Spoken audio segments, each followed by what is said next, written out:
Dobro jutro in dobrodošli v tokratnem razgovoru, ko sta z nami dr. Nataša Pirc-Musar in dr. Matej Avbelj. Zelo se veselim tega pogovora, kajti njuni komentarji in pogledi so včasih nasprotujoči, včasih podobni, predvsem pa zelo lucidni, in zato se veselim tudi vaših zanimivih vprašanj in komentarjev. Tako da dobro jutro obema. In kar za začetek vprašanje, Nataša, zate. Razlika med izolacijo in karanteno. To je nekaj, kar sem videla, da si zapisala, in da zdaj vse te pojme kar zelo mešamo, verjetno pa iz tega izhajajo tudi kakšne drugačne pravice, ki jih imamo. Ja, kar precej vprašanj sem dobila s strani javnosti, kakšna pravzaprav je razlika med tema dvema pojmoma. Predvsem pa so se ta vprašanja, rekla, dobesedno vsula takrat, ko so ljudi, ki so začeli prihajati iz tujine nazaj v domovino, zapirati v karantene, hoteli razne kapacitete, ki jih je država seveda dala na voljo. Ampak osnovna razlika med izolacijo in karanteno oziroma osamitvijo in karanteno je v tem, da je izolacija tisti ukrep, ki je namenjen obolelemu posamezniku. Karantena je pa ukrep za tiste ljudi, za katere se sumi, da bi lahko zboleli oziroma so bili s tistimi, ki so bili okuženi. Skratka, karantena je za zdrave osebe, izolacija oziroma osamitev pa že za tiste, ki so okuženi, torej potrjeno okuženi. Matej, vi ste profesor evropskega prava in se vam je zdelo, da boste v svoji karieri kdaj doživeli tovrstna vprašanja oziroma da se bomo pogovarjali o izolacijah, karantenah in podobnih stvareh? Je to nekaj, kar je tudi vas presenetilo? Ja, pozdravljeni, hvala za vabilo.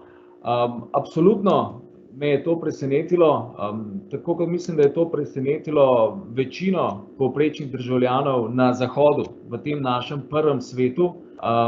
Doslej, saj za časa mojega življenja, smo bili vajeni tovrstnih prizorov iz tretjega sveta, zlasti iz Azije, tudi v prejšnjih epidemijah.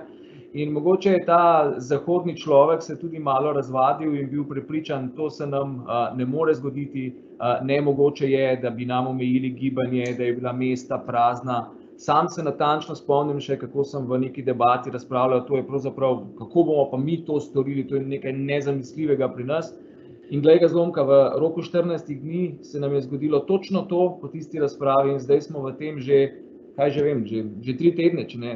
Mislim, da 3 tedne, kaj ne? Že teče 4. teden, ja, in pravijo, da to tudi že potem psihološko vpliva na vse skupaj, ampak to vprašanje zaupanja, nezaupanja, nekaj, v kar smo skozi verjeli, da nam pripada, ali pa da je nekaj normalnega, se zdaj nekako postavlja na glavo.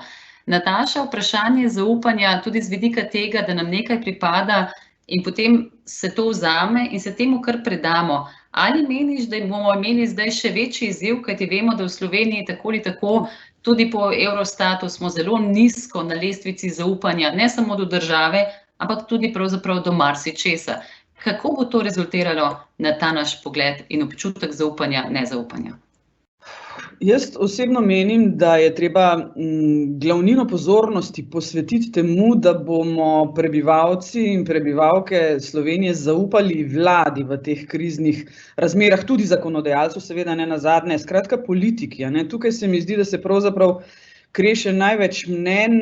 Jaz osebno ne vidim rada, da se še vedno obmetavamo s partizani in domobranci, to je nekaj, kar se vleče že preveč časa, predolgo, in v kriznih situacijah tiste najbolj nizkotne naravi človeka žal pridejo na dan. Jaz sem veliko vpeta v družbena omrežja, komuniciram preko Twitterja, Facebooka, na LinkedInu recimo je komunikacija izjemno umirjena, tam je seveda poslovna klientela, ki pričakuje poslovno komunikacijo, ki koristi pri opravljanju dejavnosti ali storitev. Zdaj, če mi dovolite na tem mestu vendarle, vsako vlado seveda sodimo po dejanjih, vsaka prinese s seboj določene nahrbtnike, določeno prtljago preteklosti. Sedanja vlada je seveda začela vladati v nezavidljivi situaciji. Prišli so v situacijo, ko so morali takoj začeti krizno komunicirati. Sama osebno sem neizmerno vesela, da so se takoj lotili pomoči gospodarstvu, tudi javnemu sektorju nenazadnje, in da so poslušali apele javnosti, ni jih bilo malo z leve in desne. Skratka, jaz mislim, da s tem mega korona zakonom so naredili kar precej pogumen ukrep, mogoče na momente premalo ambiciozen. Tisto, kar je meni vedno, ne vem, nekako negativno presenečenje, kako znamo stvari zakomplicirati. Še tako dober namen na koncu svižimo z nekimi birokratskimi ukrepi in zakompliciramo stvar do te mere, da potem žal več kot polovica ljudi več ne razume, kaj je vlada z ukrepi hotela, ampak tukaj se mi zdi, da je glaven minus vsega skupaj nerodna komunikacija. Dovolite mi, da sem v tem segmentu morda malce kritična, pa ne želim kritizirati ali ne vem, hvaliti ne prejšnje, ne sedajšnje vlade, ampak glede zaupanja, ki si ga izpostavila kot vprašanje, je najbolj pomembna komunikacija z vsemi deležniki, torej ne samo s prebivalci, tudi s strokovno javnostjo. Žal sem na parih področjih, predvsem na področju, ki ga spremljam, opazila, da vlada z mnogo katero stroko ne komunicira več. Meni se zdi pravzaprav to na momente strašljivo. Saj se bomo verjetno kasneje dotaknili posegov v komunikacijsko zasebnost in to, kar je bilo na pladnju zadnje dneve, ampak da pri tako rigoroznih ukrepih, posegih v temeljne človekove pravice, kot je poseg v pravico do zasebnosti, nič ne vprašaš stroke. Pri tem mislim seveda na mojo kolegico, naslednico, informacijsko pooblaščenko. Ko so mene tisti dan, morda lahko povem, kaj se je v ozadju dogajalo, ko se je ta zakonodaja pripravljala, zvečer novinarji klicali, kaj pa misliš o tem, ne, dobro, grem brati člen, me seveda pri določenih zadevah malce zaskrbelo in potem sem vprašala enega novinarja, sekaj, pa je kdo klical ali se posvetoval z informacijsko pooblaščenko, preden so spisali določbo v tem zakonu. In mi je rekel novinar, no zdajle grem takoj poklicati, bilo je 10 zvečer, ne, tisti dan, ko se je to na Brdu dogajalo, pokliče informacijsko pooblaščenko in tam je seveda povedala, nas ni nihče nič vprašal. In to je tisto, kar nas mora skrbeti. In podobno se dogaja v tej vojni, ki nikomur ne koristi, med vlado in Nacionalnim inštitutom za javno zdravje. Tu se mi zdi, da bi politika z več zrelosti morala urediti bolj skrito pred očmi javnostmi, ker zdaj pa, da nam komunicirajo o, ne vem, epidemiji, se opravičujem z vsem dolžnim spoštovanjem, specialisti za droge, infektologi, ki ne vedo vseh detajlov z področja epidemiologije, da to komunicirajo pediatri in da se potem na NIJZ-ju kregajo med seboj, da jim vodstvo ne dovoli komunikacije. Ja, oprostite, vsak, ki pozna PR, ve, da je v kriznem komuniciranju one-stop shop communication. In če tega zaposleni na NIJZ-ju ne razumejo, da ne sme vsak zdravnik komunicirati, da mora to iti z ene točke, potem oprostite, tudi pri njih nekaj ne štima. Zdaj sem bila, malce kritična, se opravičujem, ampak to se mi zdi sta glavna problema, ki sta vezana na vprašanje o zaupanju. Morda, Matej, še k vam, vaš pogled, koliko zdaj zaupamo in seveda tudi ocena, ali s tovrstnim načinom, kot je opisovala Nataša, lahko poglabljamo to nezaupanje, ki je žal že nekako pregovorno, ampak ne samo pregovorno, tudi v resnici odraz tudi naše družbe. Ja, jaz sem trdno prepričan, da je, in s tem se strinjajo tudi drugi strokovnjaki, ne samo v Sloveniji, ampak zlasti na področju sociologije, ekonomije, psihologije, ne nazadnje tudi prava, da je zaupanje tisto, ki je vezivno tkivo družbe. Namreč pravzaprav vsakega medosebnega odnosa, še posebej pa družbe, kjer se ta seveda, ki obstaja med neznanci. In zaupanje je še posebej ključno v odnosu do institucij. Namreč zaupanje je predpostavka avtoritete institucije.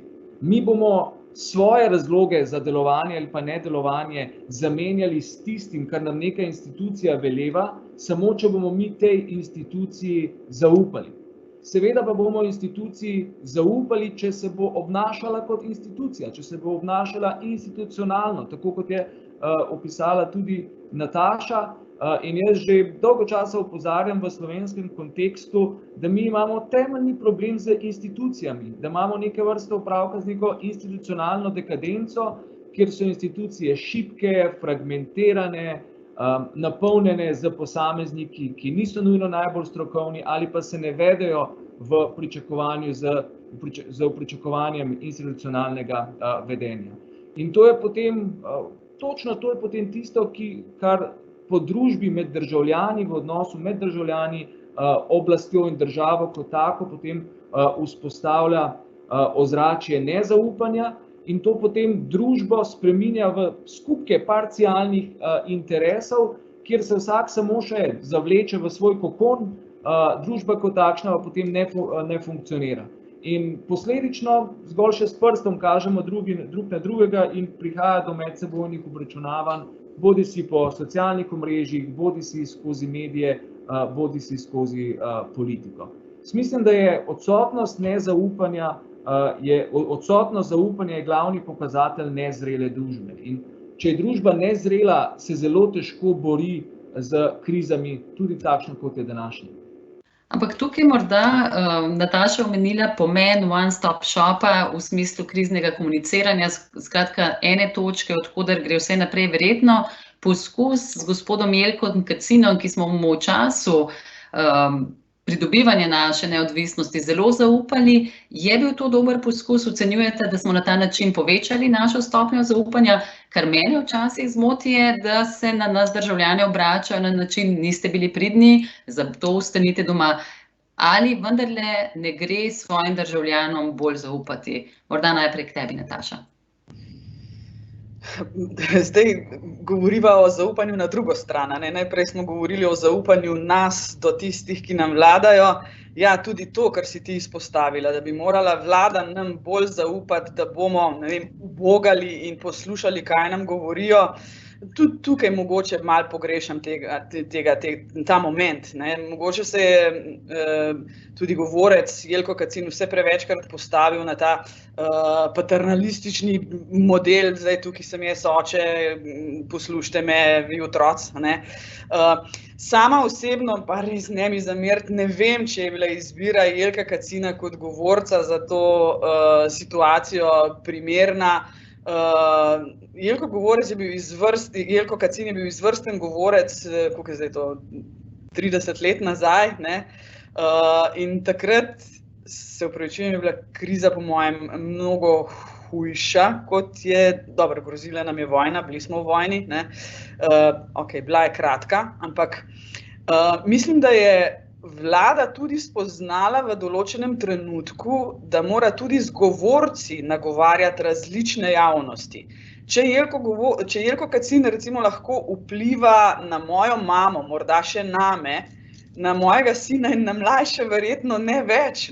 Tako da tudi tukaj se mi zdi, da bi vlada morala izbrati več različnih govorcev. Sicer pa ja, mislim, Jelko Kacin je star maček, tle ne moreš kaj očitati, saj to svojo nalogo ne bom rekla, da opravlja slabo, mislim pa, da le ne nagovarja vseh javnosti, ki jih je potrebno v tem času nagovoriti. Matej, seveda so tudi kanali komunikacije se v teh 30 letih bistveno spremenili. Ali menite, da se obvladuje dovolj vse kanale komunikacije? Konec dneva marsikaj izvemo zdaj iz Twitterja, veliko se zaokroži tudi po različnih komunikacijskih skupinah, Ukom ima recimo zdaj Viber skupino. Skratki, ali se dovolj komunicira na različne načine, zato da se doseže javnosti in ali se komunicira primerno? Jaz mislim, da javnost se dosega skozi različne kanale, te kanali pa so čedalje bolj pluralni. In to je seveda tudi prav, kar pa seveda v sodobnem svetu, nekateri ta svet opisujejo tudi z izrazom postmodernistična družba, tudi vpliva na občutek avtoritete in tudi občutek resnice. Pred 30 leti smo mi živeli v drugačnem času, v modernem času, kjer je bil en kanal in tisto, kar smo slišali čez tisti kanal, je bila v bistvu ena sama zgodba, v katero je večina tudi verjela, pa če je bila res ali ne. Danes je mnogo težje obvladovati vse kanale. Na nek način se mi zdi to seveda tudi prav. Je pa res, da je na ta način krizo težje kontrolirati in težje z njo upravljati. Za razliko od Nataše, jaz nisem na družbenih omrežjih, nisem niti na Twitterju, niti na Facebooku, tam pa nisem zato, ker se mi zdi, da te platforme iz posameznikov na nek način zvlečejo vse najslabše. Zakaj vse najslabše? Ker jim dajejo priložnost, ne zamuditi priložnosti 5 sekund, da razmisliš, kaj boš dejansko vrgel na 140 znakov. In se mi preprosto v tistem echo chamberju ne ljubi sodelovati. Sem pa tja pogledam in če bi bil Twitter in druga družbena omrežja resnično ogledalo družbe, potem bi me res zelo skrbelo. Ampak mogoče pa je, in ker tam nisem, tega saj ne vidim in me zato ne skrbi. Nataša, jaz sem tudi na vseh teh platformah in se včasih vprašam, ali je to res smiselno na ta način, da resnično vidiš tudi tisto, kar ne bi želel. Ampak ali lahko realno ocenjuješ družbo, če nimaš tudi tega drugega digitalnega ogledala? Kaj ti meniš? Jaz vam bom povedala čisto svojo osebno izkušnjo, moje osebno mnenje. Zdaj vsak ima nek svoj krog prijateljev, kolegov, s katerimi se druži, ampak to je v glavnem krog enako mislečih. Jaz imam prijatelje, ki razmišljamo zelo podobno. Imamo včasih kakšne razprave o tem, kjer se naša stališča razhajajo, ampak na Twitterju jaz vidim tudi tisto drugo plat, ki jo nemalokrat poskušam razumeti, obupam seveda takrat, kadar komunikacija postane agresivna, ampak jaz na Twitterju res dobim informacije z leve in desne. In si mogoče, ne vem, lahko da se motim, znam ustvariti nek pogled na to, kaj je, zdaj spet seveda, po mojem mnenju prav ali narobe. Ampak a mi dovoliš, Ajša, da tukaj vendarle eno stvar še dodam? Jaz sem šla zdajle gledati na Instagram. To je namreč kanal, ki je zelo popularen med mladimi pod 25 let. Tam ima Vlada Republike Slovenije 2500 sledilcev. Predsednik Republike Slovenije jih ima 116 000. Niti en tweet oziroma na Instagramu share, niti en share na njegovem Instagram profilu ni share tega, kar počne vlada. Prostite, to se pa meni zdi katastrofalno. Glede na domet, ki ga ima naš Instagram predsednik, bi se lahko potrudil in med svojo komunikacijo vključil tudi stvari, ki jih vlada počne sedaj v dobro vseh nas. Ampak ne, niti eden. Zadnji njegov tweet je, ko se sonči ne vem kje. A je to prav, da predsednik republike na ta način komunicira na svojem Instagramu? A je narobe, da svojih sledilcev tam ne obvešča o tem, kaj zdajle v tej krizni situaciji počne vlada? Jaz lahko takoj odgovorim, ne, ni prav. In mene je sram za to, kar tam počne. Sem odkrita. Hvala, Nataša, za to mnenje. Govorimo o institucijah, govorimo o tem, kako vzpostaviti zaupanje. In tukaj že prvo vprašanje, Matej, za vas, in sicer, ali menite, da lahko ta kriza okrepi ali popolnoma nekako ogrozi Evropsko unijo in njen obstoj? Ja, to bo v veliki meri, na to vprašanje bomo lahko odgovorili, ko bo kriza konec, ko bomo lahko pogledali nazaj.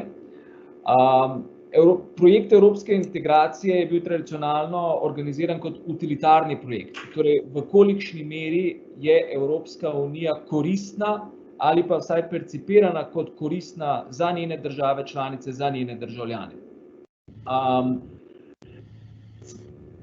V tej prvi fazi smo lahko opazovali reakcijo, ki je bila ta, da so se vse države pač skrile za svoje nacionalne meje, kolikor se je le dalo, zaprle, zgolj dovolile transport blaga.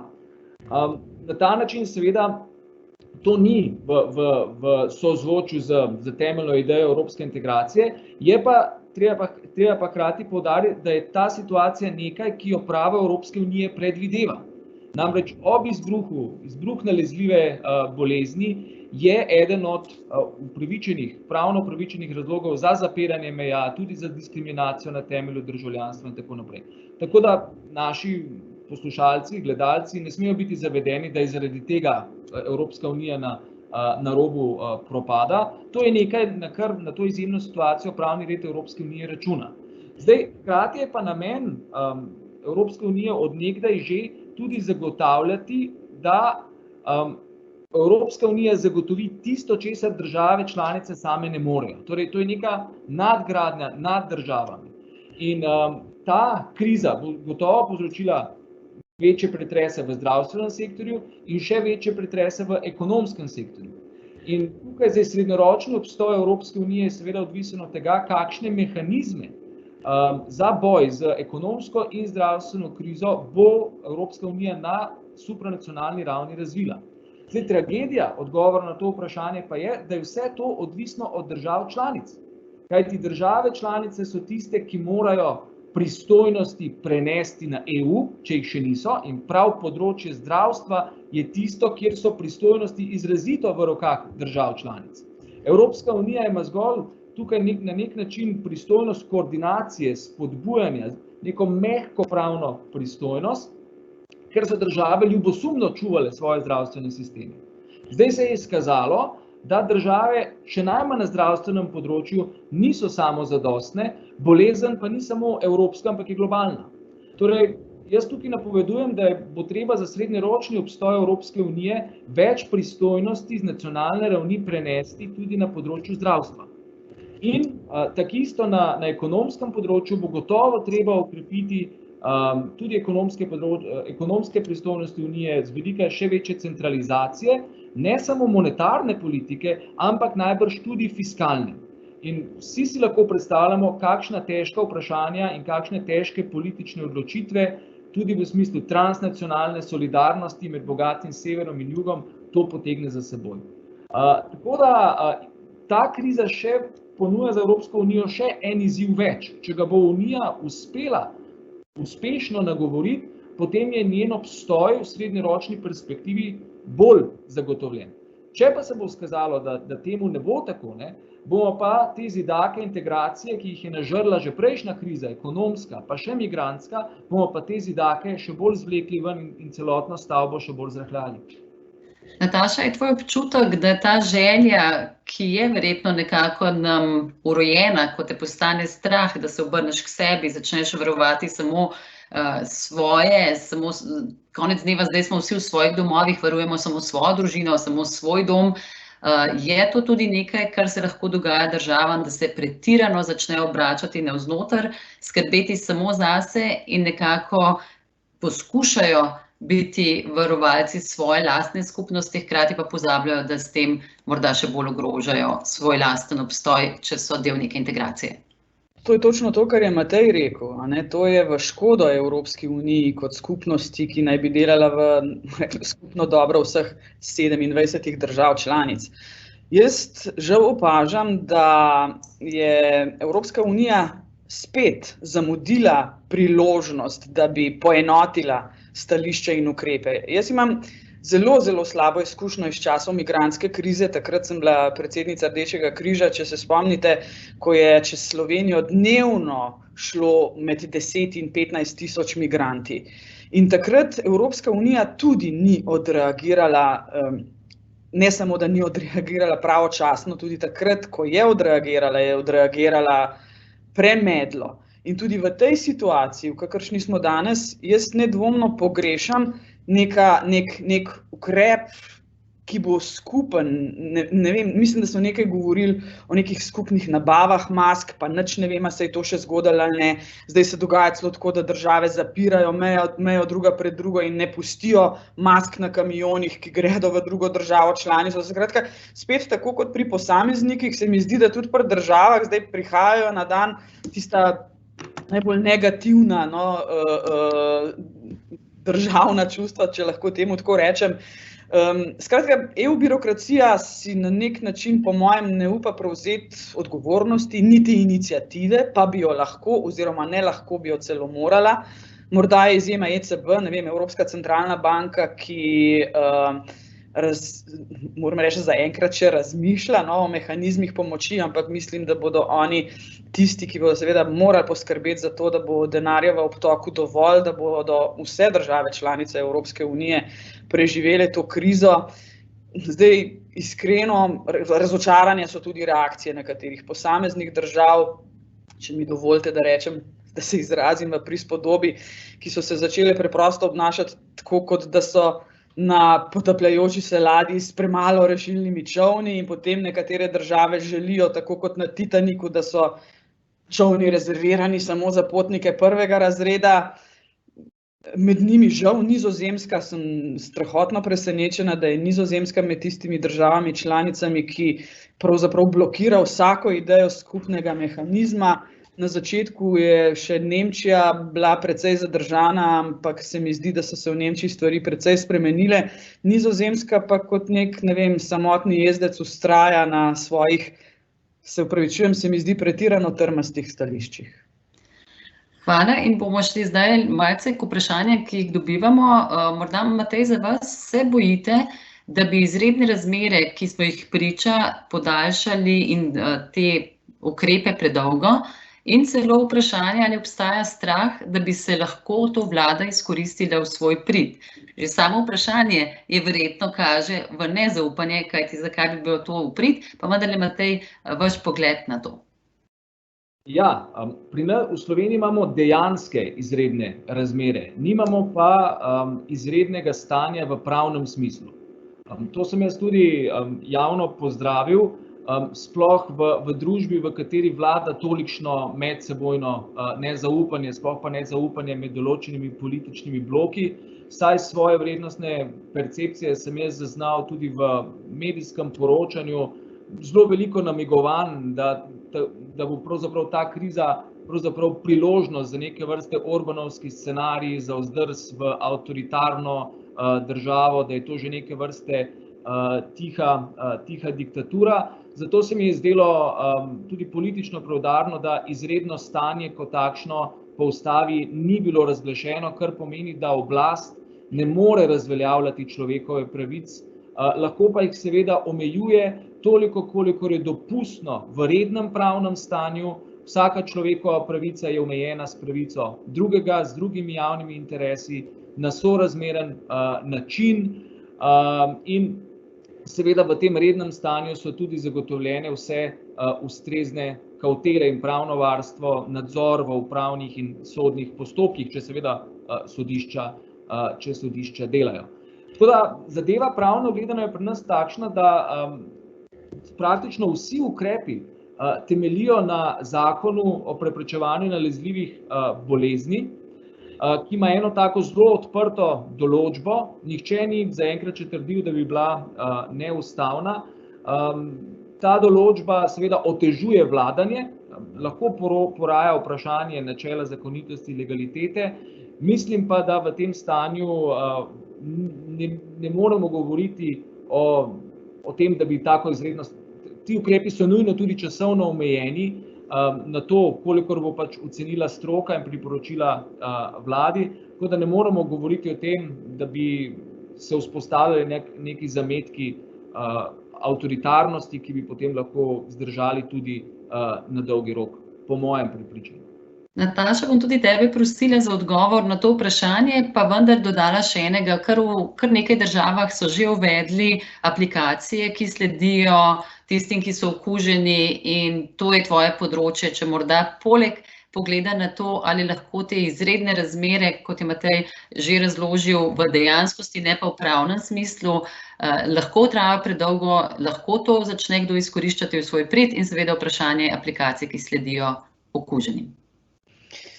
Morda najprej na začetku, da dopolnim Mateja, ki je izvrstno elaboriral to, kakšne varovalke in pravne kavtele seveda so na razpolago v demokratičnih državah. Morda čisto pojasnilo našim poslušalcem. Obstaja seveda eno pravilo, ena paradigma oziroma doktrina, ki se ji reče sunset laws, torej zakoni, kako bi se to lepo prevedlo, ki zaidejo s soncem. Ta sunset laws je osnova delovanja države v kriznih situacijah, kar pomeni, da morajo vsi ukrepi imeti točno določen datum, do kdaj seveda lahko veljajo.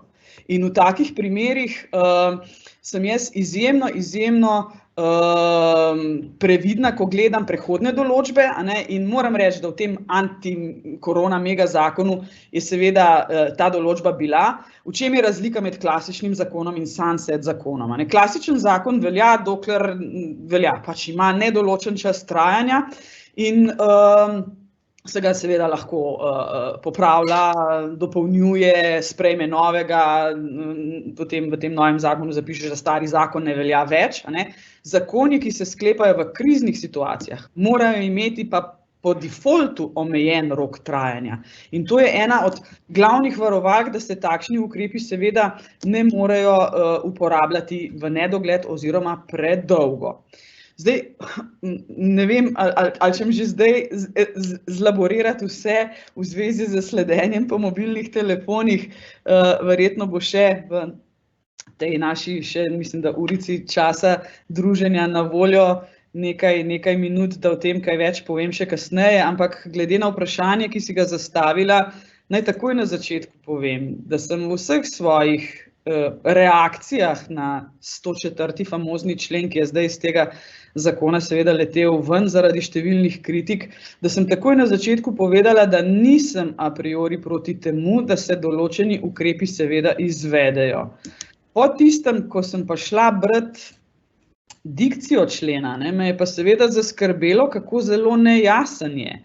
In morda na tem mestu, preden gremo v kakšne podrobnosti, zgolj in izključno naj povem to, da se od zakonov, ki posegajo v temeljne človekove pravice posameznika, pričakuje popolno transparentnost, torej zakaj si nek tak ukrep sprejel, pa prosim, ne mi reči zaradi tega, ker se je 20 ljudi sprehajalo na plaži v Portorožu, ker to zame ni zadosten razlog, se pravi popolna transparenca, in kot drugič, sorazmernost ukrepa, to, kar je že Matej poudaril. To načelo sorazmernosti je eno izjemno pomembno ustavno-pravno določilo, ki je pa tudi lahko izjemno raztegljivo in zaradi te raztegljivosti seveda občutljivo v pravni regulativi. Skratka, ko ti transparentno poveš, zakaj določen ukrep uvajaš, povej tudi, kaj vse so že kakšni milejši ukrepi izvedeni pred tem, preden ti posežeš v človekovo pravico v tem primeru.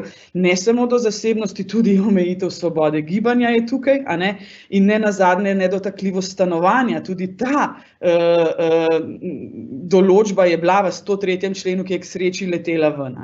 To sta torej dve najbolj pomembni in osnovni postavki, ki jo mora zakonodajalec postaviti takoj na mizo. In velikokrat pravniki, ki se ukvarjamo s človekovimi pravicami, rečemo, da je poseg v temeljne človekove pravice treba delati s tresočo roko. Ne moreš ga na ad hoc, brez razmisleka. In morda še tretja točka, zdajle mi je še, sem se spomnila, da bi bilo dobro omeniti tudi to, da ko enkrat transparentno sprejmeš določbo, ko zagotoviš javnosti, da je sorazmerna, potem seveda tudi povej točno, kaj nas čaka, če tega ne bomo spoštovali. To je pa iz kaznovalnega prava ven seveda tako imenovani lex certa oziroma jasnost zakona. Zdaj, ko sem šla jaz tisto določbo 104. člena pač prebirati, jaz se opravičujem, bom na koncu lahko, če boste želeli, še bolj podrobno razložila, jaz iz tistega ven nisem znala razbrati, kaj je pravzaprav zakonodajalec sploh hotel. Najprej, če samo, tukaj ga imam, samo tale stavek, če ni mogoče drugače zagotoviti spoštovanja z odločbo ali drugim aktom odrejenih ukrepov iz zakona, smejo policisti brez odredbe sodne od operaterja pridobiti. In jaz sem v tem zakonu in v obrazložitvi pogrešala, kaj je to, če ni mogoče drugače zagotoviti spoštovanja. Ker ta stavek je seveda tam noter, ampak meni še danes ni jasno, kako bomo najprej drugače poskušali zagotoviti spoštovanje, recimo karantene, in šele potem šli na ukrep sledenja po mobilnih telefonih. O detajlih pa morda malce. Tukaj, Nataša, če dovoliš, kar nekaj naših poslušalcev, gledalcev je komentiralo in dodatno še spraševalo. Eno je vprašanje, torej Živa Jaka in Vida so bili tisti, ki so nam dodatno še to vprašanje zastavili in se veže seveda na to, na aplikacije. Sicer eno je, ali je dovoljeno, da prek Bluetootha vidimo, kje je večja gostota in kako lahko to uporabljamo. Druga stvar, ki je, vemo, da spletni velikani, Facebook, Google in tako naprej, marsikakšnega od naših podatkov dobijo prostovoljno, ker smo pač jim to zaupali, oziroma vsi, bodimo realni, tudi poklikali zelo hitro, brez da bi verjetno prebrali, kaj vse lahko pridobijo, in jim to pravzaprav posredovali in lahko s tem že operirajo, ali bi bilo prav, da s tem lahko za razloge zajezitve krize operira tudi policija oziroma prisilni organi. Skratka, ta vprašanja, mobilniki so tudi naše izkaznice, ki jih zelo prostovoljno odpiramo vrata naših domov. Kako lahko tukaj država in kaj je tisto, kar pravzaprav ji gre zaupati? Zdaj, če se najprej dotaknem, mislim, da je bilo prvo vprašanje o Bluetoothu, drugo pa Facebook, Google in te, ki imajo pač veliko naših podatkov že pod svojo ingerenco. Kar se tiče Bluetooth tehnologij, jaz sama osebno nimam zadržkov, da mobilni operaterji vladi prepošiljajo anonimizirane podatke. Zdaj, z vidika GDPR-a je anonimiziranost seveda zelo težko doseči, tukaj so precej tehnične zadeve v ozadju, ki jih ne bom razlagala, niti nisem strokovnjak tak na IT področju, ampak popolna anonimizacija seveda pomeni, da je nemogoče iz podatkov, ki si jih anonimiziral, nazaj narediti reverzibilnost, torej jih potegniti in prilepiti nazaj na konkretnega posameznika. Če bi mi vladi dali na razpolago podatke o lokaciji konkretnega telefona in bi zbrisali telefonsko številko in bi zbrisali ime in priimek, bi še vedno tak podatek ne bil anonimiziran, ampak bi bil psevdonimiziran. Da razložim, po gibanju našem, konkretnem mene, tebe, Ajša, vas, Matej, v času in prostoru, je s takimi analizami zelo preprosto ugotoviti, za katerega posameznika gre. Če se jaz vsak drug dan, ko sem dežurna v službi, vozim iz Radomelj v Ljubljano in to moj mobilni telefon seveda to lokacijo oddaja, tak podatek ni anonimiziran, ampak je psevdonimiziran.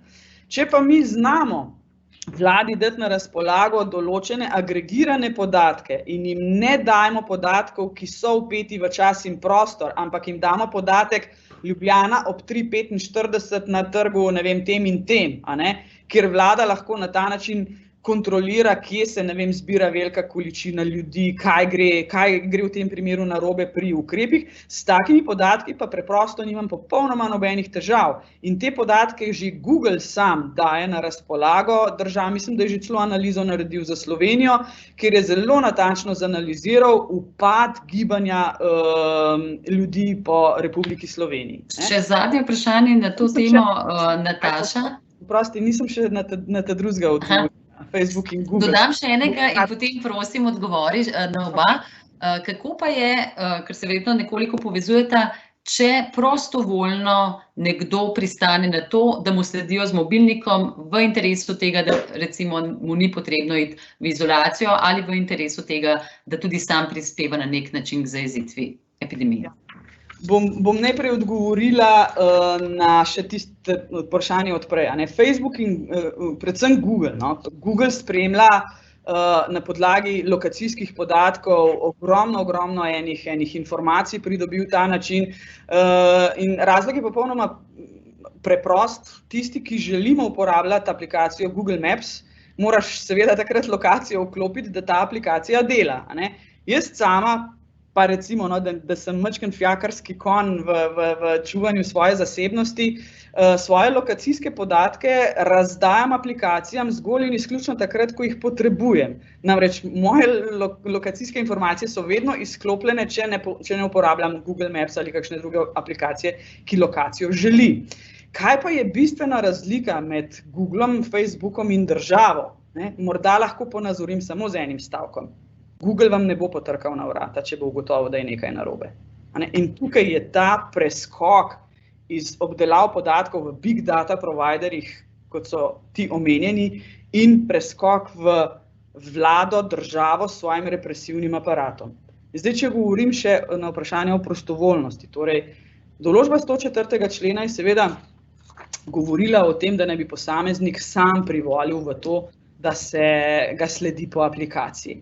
Prostite, to je bila največja napaka tega zakonodajnega predloga, ker je privolitev, če gledamo z vidika GDPR-a, pravzaprav najslabši pravni temelj. Če ti mene daš na privolitev, jaz lahko kadarkoli odprivolim in rečem, oprosti, ne pristajam več na to, da mi boš sledil po mobilnem telefonu. In kaj v takem primeru? In še ena stvar, ne? Že prej smo govorili o slabi dikciji te določbe. Privolitev ima 3 osnovne elemente. Mora biti informirana, mora biti specifična in mora biti prostovoljna. Nobenega od teh 3 elementov ta določba ni izpolnjevala. Po predlogu umaknjenega 104. člena privolitev ni bila informirana, ni bila specifična in ni bila prostovoljna. Če želimo iti na ta ukrep, mora tukaj pravni temelj biti zagotovo zakon. Kdo obvezno bo moral dovoliti, da se ga sledi po telefonu. Na privolitev v takih primerih nima smisla iti, zato ker je pač pravni temelj tak, kot sem ga razložila. Nataša, hvala. Ko to razlagaš, začutimo, zakaj si bila in vedno boš tista, ki se bo res postavila za pravice. To nam je všeč. Matej, za vas vprašanje, govori se že, da nekatere države uvagajo digitalne diktature. Je to realna nevarnost, ki smo ji priča? Je lahko to nevarnost tudi v Evropi in seveda potem tudi v Sloveniji? Ja, nekaj od teh digitalnih diktatur zagotovo lahko spremljamo v azijskih državah, zlasti tisti, ki so manj demokratične ali pa ki so v bistvu na nek način še vedno totalitarne. Jaz mislim, da je tu izjemno uspešna Kitajska. Nekaj od tega skoraj da v obliki šal, ki so pa zelo žalostne, smo lahko tudi spremljali skozi različne objave medijev ali pa si lahko ljudje tudi pogledajo na YouTubeu, kjer ljudi preganjajo z droni in odganjajo v svoje hiše in tako naprej. Jaz si seveda absolutno želim, da se nam kaj takega tu nikdar ne pripeti. Hkrati je pa treba biti realen, da se je s časom, sploh pa z današnjim digitalnim časom, začel spreminjati ali pa se je že kar spremenil tudi sam pojem, koncept zasebnosti. Namreč zasebnost, kot jo nekako definiramo v pravu ali pa je bila tradicionalno definirana v ustavnem pravu, v bistvu temelji na pričakovanju posameznika. Vedno imamo koncept pričakovane zasebnosti, kje posameznik lahko pričakuje, da bo sam. In dokler smo živeli v analognem svetu in svetu, ki je bil izrazito teritorialen, ko sem bil jaz za svojimi 4 stenami, je bilo tam praktično pričakovanje zasebnosti absolutno, razen če so mi v stene našraufali razne žice in potem prisluškovali. Zdaj z novo tehnologijo, z digitalno revolucijo, tudi z to navidezno ali pa dejansko prostovoljnostjo, dejansko smo ljudje pripravljeni več te zasebnosti oddati. Ampak jaz menim, da bo tu treba začeti razpravljati na ustavno-pravni ravni resno, do katere meje naj to še gre. In jaz bi, kot sem v neki svoji knjigi, kjer sem se ukvarjal z transnacionalnim pravom, bil pozoren ne samo na države. Država je dejansko tista, ki ima to moč, da na nekem ozemlju pride s svojimi represivnimi organi ti potrkati, ampak dejansko tudi ti transnacionalni akterji, globalne korporacije, tudi nenazadnje globalne nevladne organizacije, globalne organizacije zlasti v svetu športa, imajo ogromno nekih pristojnosti, ki so že zelo podobne državnim in ki že zelo mejijo na prisilne pristojnosti države. Tako da tu bomo kot posamezniki morali na novo premisliti in osmisliti svoj odnos do zasebnosti in nekje potegniti neke zasilne zavore. Namreč vsaka pravica ima neko jedro, v katerega se ne sme posegati. In jaz si želim, da pri zasebnosti ne bi ostali samo pri jedru, ki bi se zreduciralo na področje intime. Ker potem smo v bistvu se na nek način razčlovečili, ker smo dali vse od sebe, bodisi državi, bodisi sosedom, bodisi transnacionalnim globalnim akterjem. In zdaj res še čisto zadnje vprašanje, ki ga je zastavil Jože, pa se mi zdi pomembno, da ga poskušamo tudi osvetliti. Veliko sta nam dala tudi zamisliti prav gotovo in te razprave bodo verjetno spričo te krize, ki jo doživljamo zdaj, še kako žive, ali pa bo to, kar ste omenili, Matej, razčlovečenje in tudi ta družba lahko v hudih težavah. Ampak zdaj pa morda res zadnje vprašanje pa je, kako je z tem, kdaj bo ta strah pred veliko gospodarsko krizo, ki jo vsi napovedujejo in ki se verjetno zdaj obeta, večji od tega strahu pred boleznijo, skratka, kdaj se bodo države začele po vajinem mnenju odpirati in poskušale zaživeti ne tisto staro, ampak verjetno neko novo normalnost. Nataša, morda tvoj pogled. Ja, Ajša, to je morda eno najbolj zahtevnih vprašanj, ki jih zastavljaš nama danes. Zelo težko je po mojem komurkoli napovedati, kdaj bo tega konec. Mene je strah tega, da je ta virus tako neraziskan, da zdravstvena stroka še vedno ne ve natančno, kako se obnaša. Zdaj, če sem prav sledila zadevam po Kitajskem, se je tam že zgodilo, da se virus vrača tudi pri tistih, ki so ga že preboleli. Skratka, zdravstvena stroka je na nek način mislila, da bo prekuženost prebivalstva, ta švedski eksperiment, ki se je zdaj majčkeno izjalovil, dosegla svoje. Omenila sem Kitajsko, mi Ajša dovoliš, da vseeno še eno stvar povem, ki je pomembna tudi za to vprašanje, ki si ga zastavila. Jaz mislim, da je Kitajska že digitalna diktatura oziroma da je na zelo dobri poti, da to postane. Namreč, ko imaš ti nadzor nad digitalnimi informacijami, imaš pravzaprav učinkovit nadzor nad vsemi informacijami in jaz preprosto ne verjamem vsem podatkom, ki iz Kitajske prihajajo, sem zelo skeptična do informacij, ki prihajajo v Evropo, in sam strah, ki ga s to digitalno diktaturo države same povzročajo, ima lahko potem zelo velike oči. Ljudje smo se določenim človekovim pravicam pripravljeni odreči, pa če grem na varstvo osebnih podatkov, ker sem bolj doma za kuhinjsko krpo, tam daj izpolni anketo, daj mi te in te podatke, pa ti pošljem za nagrado kuhinjsko krpo. Kaj šele, ko imaš ti tukaj strah, takrat se zaradi strahu lahko zgodi marsikaj. Ljudje smo se pripravljeni odreči marsikaterim svoboščinam zaradi tega, da se bomo počutili bolj varne.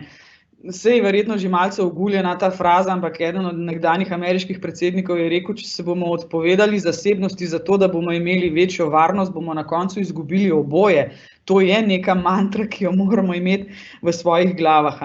Zato je tako zelo pomembno, da se ljudi pomiri, da gre za začasne ukrepe, to, kar sem prej govorila v zvezi z sunset clauses. Hvala lepa, Nataša. Matej, vaš pogled, vem, da nimamo čarobne krogle, kamor bi pogledali. Vedno znova, ko to sprašujem, si tudi želim, da bi imeli rožnata očala, ko jo gledamo, pa vendar, kdaj menite, da bo prevladala ta gospodarski pogled in seveda strah, kaj se bo zgodilo s krizo? Jaz sem nenaklonjen, ker tukaj se zdaj pojavlja tudi v medijih taka dilema, da bomo pa zdaj pod pritiskom gospodarstva, ekonomije in finančnih interesov se zagnali v ekonomsko aktivnost in žrtvovali nedolžna življenja. Jaz mislim, da takšna dilema je na nek način lažna.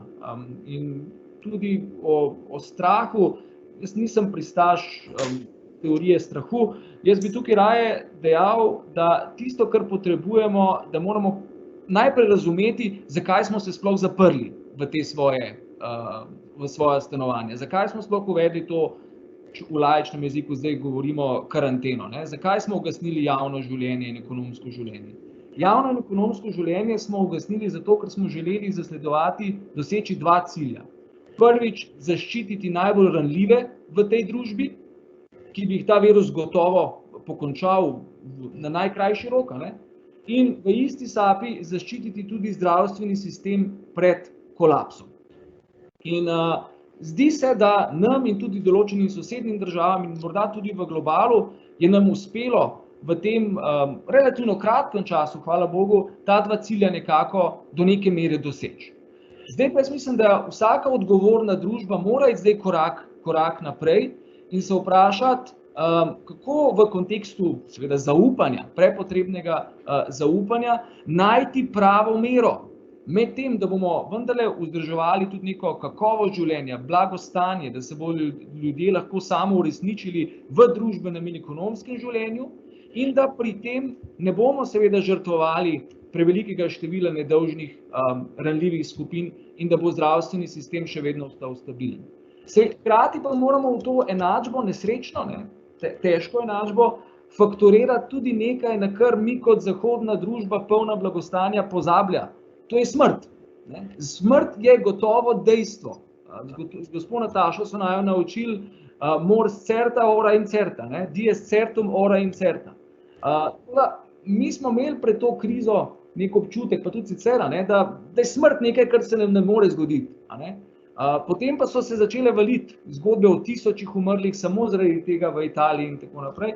Torej, tudi to je treba nekako fakturirati v ta naš način življenja in se pač treba bo na nek način tudi riskirati. In tu ne želim, da se sam niti najmanj nisem socialni darvinist in si tudi ne želim, da bi v javni razpravi, ki bo o tem morala biti upravljena, se pa zdaj obmetavali z socialnimi darvinisti, pa spet neoliberalci, ki so pripravljeni v prid ekonomije žrtvovati življenja. Si želim, da bi v nekem kontekstu javnega razuma si pravzaprav nalili čistega vina in rekli, pred nami so izjemno težke odločitve, najti moramo pravo mero med temi različnimi vrednotami in interesi, ki so zdaj v konfliktu, in vsakdo bo tu plačal neko ceno, ekonomsko, družbeno kakovostno življenje, osebno kakovostno življenje, nekateri na žalost tudi smrt. Tako je v življenju, ki ni popolno. Rabimo pa zrelo družbo, ki bo do tega spoznanja prišla na zrel način in nekako skušala najti pravo mero v teh razmerah. Matej, Nataša, iskrena hvala. Naša kava. Nataša, boš zaključila še zadnjo s svojim pogledom. Vseeno samo tole kavico brez skodelic in kave smo nekoliko podaljšali, ampak izjemno zanimivi razmisleki. Tako da, Nataša, še za konec tvoj pogled? Ne, Matej me je, zdaj mogoče ni pravi izraz, ampak navdušil s tem svojim razmišljanjem, in mi je na pamet prišla ta strahotna dilema, ta strahotna pozicija, v kateri se morajo ljudje odločati. Mi smo se nekako postavili, se bomo morali postaviti v pozicijo denar ali življenje. Ko si Ajša rekla zdaj, kdaj bomo zagnali gospodarstvo, je točno to tisto tehtanje. Ali bomo zdaj zagnali ekonomijo, da bomo preživeli na daljši rok in se žal morali, odpovedati določenim življenjem, ki so lahko ogrožena. In ta dilema na strani vladajočih je morda zelo podobna dilemi zdravnikov, ko delajo triažo. Zdaj, če ste videli bolnišnice v Italiji, kjer se morajo zdravniki preprosto odločati, koga bodo preklopili na respirator, ki ga imajo na razpolago in koga ne. Mislim, da so to najtežje odločitve v življenju zdravnikov, tako kot bodo težke odločitve politikov, ko se bodo morali odločati, kdaj normalizirati in kako postopno normalizirati naše življenje. S tem tudi zaključujemo. Hvala še enkrat, Nataša in Matej. Izjemen pogovor, predvsem pa številne stvari, o katerih je vredno razmisliti. Predvsem pa si lahko želimo seveda tudi to, da bodo vrednote in način življenja, ki se ga vsi želimo, nekako še naprej mogoči. Jutri bo z vami Vida, pogovarjala se bo tudi o priložnostih tega, kar se nam dogaja zdaj, kaj to pomeni za digitalizacijo, digitalno ekonomijo, kakšni so lahko novi poslovni modeli, pa še nekaj, na kar morda pozabimo zdaj, ko pravzaprav živimo digitalna življenja, tudi varnost pri vsem tem. Ob tem pa še velika hvala našim patronom, našim članom, ki nas podpirajo in seveda omogočajo tudi te pogovore. Hvala tudi vam, ki ste bili z nami, za pozornost in seveda številne komentarje in vprašanja. Ostanite zdravi.